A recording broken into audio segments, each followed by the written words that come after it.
Hello दोस्तों, अभी कुछ समय पहले मैंने एक छोटी सी कविता अपने इस चैनल पे डाली थी और वो बहुत ही मार्मिक बिटिया के बारे में थी। हमारी मार्मिक उसमें मर्म था एक पिता का अपने बच्चों के लिए।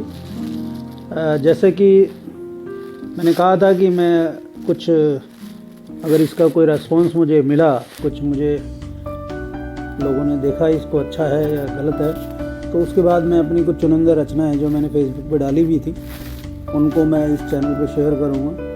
आज मैं उन्हीं में से एक कविता आपको सुनाना चाहता हूँ। रचना बहुत हो सकता है व्याकरण की दृष्टि से उचित ना हो, लेकिन एक पिता का दर्द, पिता के बारे में, एक पुत्र का दर्द। जब वो पुत्र पिता बनता है तो उसके बारे में कुछ है। 2 शब्द हैं, मैं आपको बताऊंगा कि पिता के असीम प्यार के लिए समर्पित हैं ये पंक्तियाँ। जैसा लिखा है, पिता जीवन भर ठंडी छाँव जो मुझ पे करता रहा और खुद तपती धूप में भी जो चलता रहा। जीवन भर ठंडी छाँव जो मुझ पे करता रहा और खुद तपती धूप में भी जो चलता रहा। कड़कती ठंड हो आए कोई भी तूफान, कड़कती ठंड हो या आए कोई भी तूफान, पिता के रूप में सदा वो बागबा बनता रहा। हमेशा एक संरक्षक की दृष्टि से पुत्र के सामने आता रहा। बरसों गुजर गए, जब बहुत दिन हो जाते हैं मिले हुए अपने पिताजी से या अपने पिता से, तो एक बहुत ही एहसास होता है। बरसों गुजर गए, ना हुई उनसे जी भर बात। महीनों हो जाते हैं, बात नहीं होती। बरसों गुजर गए, ना हुई उनसे जी भर बात।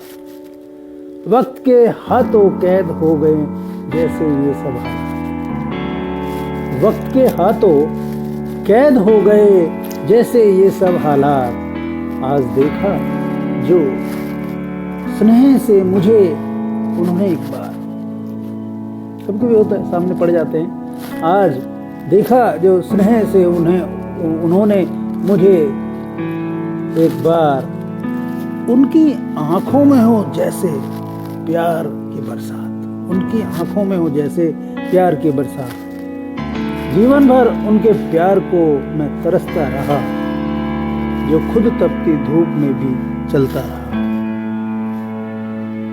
कभी वाक्य होता है कि हम बचपन में माँ बाप से जिद करते हैं, पापा ये चीज़ चाहिए, वो चीज़ चाहिए, और कभी इसकी फरमाइश और कभी जूतों की फरमाइश। इसको मैंने एक सिंबॉलिक लिया है, सांकेतिक है कि कीमत मेरे नए जूतों की, मेरे लिए लाए हैं जो, कीमत मेरे नए जूतों की मुझे तब पता चली।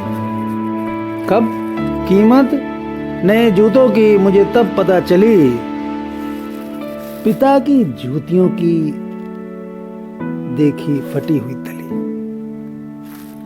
जब पिता की जूतों की देखी फटी हुई तली, कैसे होती होंगी हर मांग तब हमारी पूरी।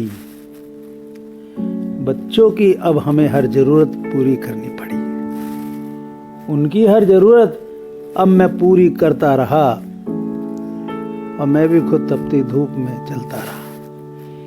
ये एक एहसास है कि जब खुद बाप बनता है व्यक्ति तो पिता की दुखों का एहसास होता है, लेकिन कुछ क्षणिक सुखद क्षण भी होते हैं जो भुलाए नहीं भूलते। जब कभी बाहर से पिता आता है और कुछ चीज़ें लेके आता है तो सारे बच्चों को ऐसा लगता है जैसे खजाना मिल गया।